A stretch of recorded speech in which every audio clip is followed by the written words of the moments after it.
மறுமலர்ச்சி திமுகவில் வைகோவின் மகனும் முதன்மை செயலாளருமான துரை வைகோவுக்கு எதிராக ஜாதி ரீதியான குற்றச்சாட்டுகள் முன்வைக்கப்பட்டு அக்கட்சி நிர்வாகிகளாலேயே கடுமையாக விமர்சிக்கப்படுவதாக கூறப்படுகிறது. துரை வைகோவுக்கு எதிரான கோஷ்டியை இப்படி தூண்டிவிடுவதே வைகோவின் வலதுகரமாக உள்ள மதிமுகவின் துணை பொதுச் செயலாளர் மல்லை சத்யாதான் என்று அக்கட்சியின் இணையதள அணியின் மாநில ஒருங்கிணைப்பாளர் மினர்வா ராஜேஷ் குற்றம் சாட்டியுள்ளார்.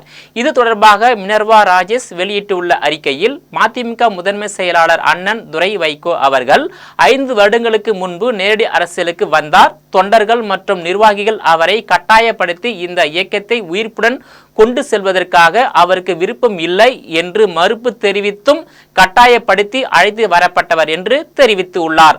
கடந்த 30 ஆண்டுகளாக நேரடியாக எந்த பொறுப்பிலும் இல்லாவிட்டாலும் இயக்க தந்தை வைகோ அவர்களுக்காக எங்களால் முடிந்த உழைப்பை கொடுத்து கொண்டு இருந்த என்னை போன்றோர் அண்ணன் துரை வைகோ அவர்களுக்காக நேரடி அரசியலுக்கு வந்தோம் என்றும், அண்ணன் துரை வைகோ அவர்கள் இயக்கத்திற்குள் வந்ததால் கட்சியின் அனைத்து தொண்டர்களும் மகிழ்ச்சியில் இருக்க சிலருக்கு மட்டும் வேப்பங்காயாக கசக்கிறது என்றும் தெரிவித்துள்ளார். மதிமுக பொதுச் செயலாளர் வைகோவை ஏமாற்றியது போல் அண்ணன் துரை வைகோ அவர்களை ஏமாற்ற முடியவில்லை.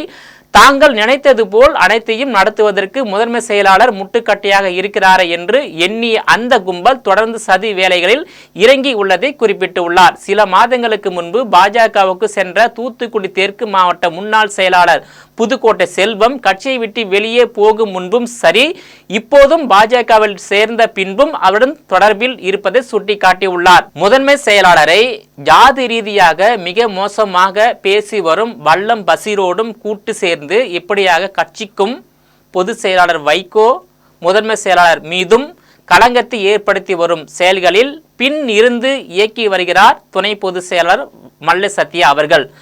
துரை வைகோவை எதிர்க்கிறேன் என்ற பெயரில் தலைவரை கட்சி களங்கப்படுத்தி வருகிறார். அவர் இதோடு நிறுத்தி கொள்ள வேண்டும். இந்த இயக்கத்திற்கு துரோகம் ஒன்றும் புதிது அல்ல.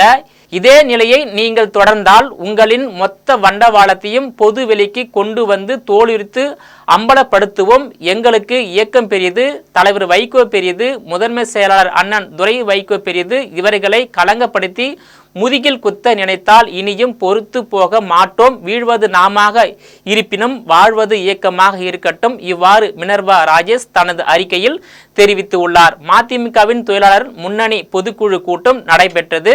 இதில் பேசிய நிர்வாகிகள், தொழிலாளர் சங்கத்தின் நிர்வாகிகள் ஜாதிய அடிப்படையில் நியமிக்கப்படுவதாக துரை வைகோவை முன்வைத்து குற்றம் சாட்டினர். இதனால் கோபமடைந்த துரை வைகோ அந்த பொதுக்குழுவை விட்டு வெளியேறினார். திமுகவின் தலைவராக இருந்த மறைந்த முன்னாள் முதலமைச்சர் கலைஞர் கருணாநிதியுடன் ஏற்பட்ட கருத்து வேறுபாட்டால் எம்ஜிஆர் அவர்கள் 1972ஆம் ஆண்டு தனி கட்சி தொடங்கி 1977ஆம் ஆண்டு நடைபெற்ற சட்டமன்ற தேர்தல், 1980இல் நடைபெற்ற சட்டமன்ற தேர்தல், 1984ஆம் ஆண்டு நடைபெற்ற சட்டமன்ற தேர்தல் என தொடர்ந்து 3 சட்டமன்ற தேர்தலில் வெற்றி பெற்று எம்ஜிஆர் சாகும் வரை முதலமைச்சராக இருந்து வந்தார்.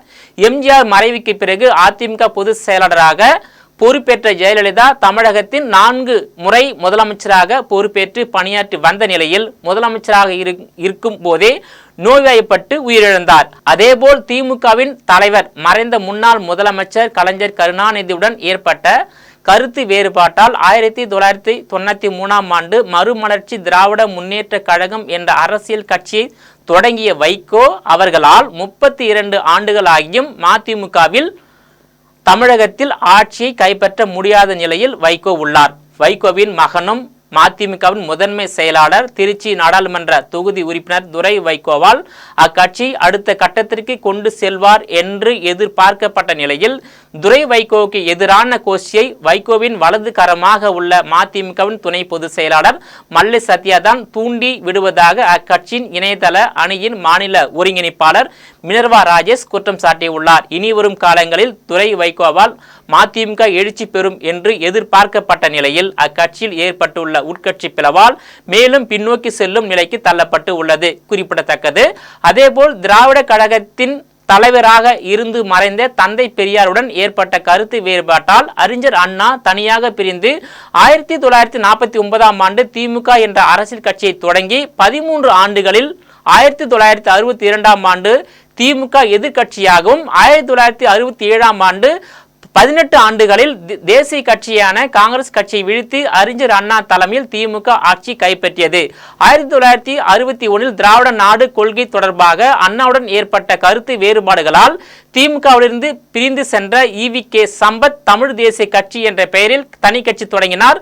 தமிழகத்தில் 1962 நடைபெற்ற சட்டமன்ற தேர்தலில் 9 இடங்களில் போட்டியிட்ட இக்கட்சி படுதோல்வியை தழுவிய நிலையில் 1964 சம்பத் தன் கட்சியை இந்திய தேசிய காங்கிரசுடன் இணைத்துவிட்டார். குறிப்பாக தாய் கழகமான திராவிட கழகத்தில் இருந்து பிரிந்த முன்னாள் முதலமைச்சர்கள் அறிஞர் அண்ணா, கலைஞர் கருணாநிதி மற்றும் தற்போதைய திமுகவின் தலைவரும் தமிழகத்தின் முதலமைச்சர் மு.க. ஸ்டாலின் தலைமையிலான திமுக 6வது முறையாக தமிழகத்தில் ஆட்சி கைப்பற்றி உள்ள நிலையில் 7வது முறையாக மீண்டும் திமுக ஆட்சி கைப்பற்றும் முயற்சியில் தீவிரமாக ஈடுபட்டு வருகிறது.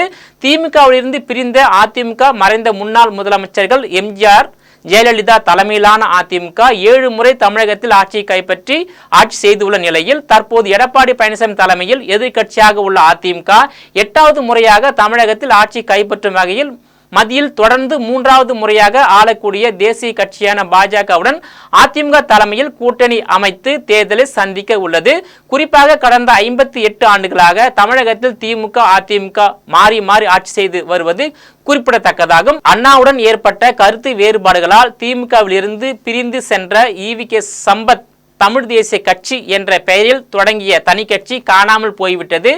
திமுகவின் தலைவர் மறைந்த முன்னாள் முதலமைச்சர் கலைஞர் கருணாநிதியுடன் ஏற்பட்ட கருத்து வேறுபாட்டால் 1993 ஆண்டு வைகோவால் தொடங்கப்பட்ட மறுமலர்ச்சி திராவிட முன்னேற்ற கழகம் என்ற அரசியல் கட்சி குறிப்பிட்டு சொல்லும் அளவிற்கு வளரவில்லை. தேர்தல் அரசியலில் பெரிய அளவில் வெற்றி பெற முடியாமல் பலவீனம் அடைந்து உள்ளது என்றுதான் சொல்ல வேண்டும். அதிமுகவில் இருந்து பிரிந்த தற்போதைய காங்கிரஸ் கட்சி மூத்த தலைவர் திருநாவுக்கரசர் தாயக மறுமலர்ச்சி கழகம் மற்றும் எம்ஜிஆர் அண்ணா திராவிட முன்னேற்ற கழகம் தொடங்கிய அவர் பின்னர் பாஜகவில் இணைந்தார். இதனைத் தொடர்ந்து காங்கிரஸில் இணைந்து அக்கட்சியின் மூத்த தலைவர்களில் ஒருவராக அரசியல் களப்பணி ஆற்றி வருகிறார். இதேபோல் அதிமுகவில் இருந்து பிரிந்த ஏ.சி. சண்முகம் புதிய நீதி கட்சி தொடங்கினாலும் அக்கட்சியும் பெயரளவில் தான் இருக்கின்றதே தவிர தேர்தல் அரசியலில் மிகப்பெரிய வெற்றி பெற முடியாத நிலையில் பாஜக தலைமையிலான தேசிய ஜனநாயக கூட்டணியில் இடம்பெற்று உள்ளது குறிப்பிடத்தக்கதாகும். நேயர்களை மீண்டும் இது போன்ற மற்றொரு நிகழ்ச்சியில் சந்திக்கிறேன். அதுவரையில் உங்களிடமிருந்து விடைபெறுவது நான் உங்கள் விஜயபாலன்.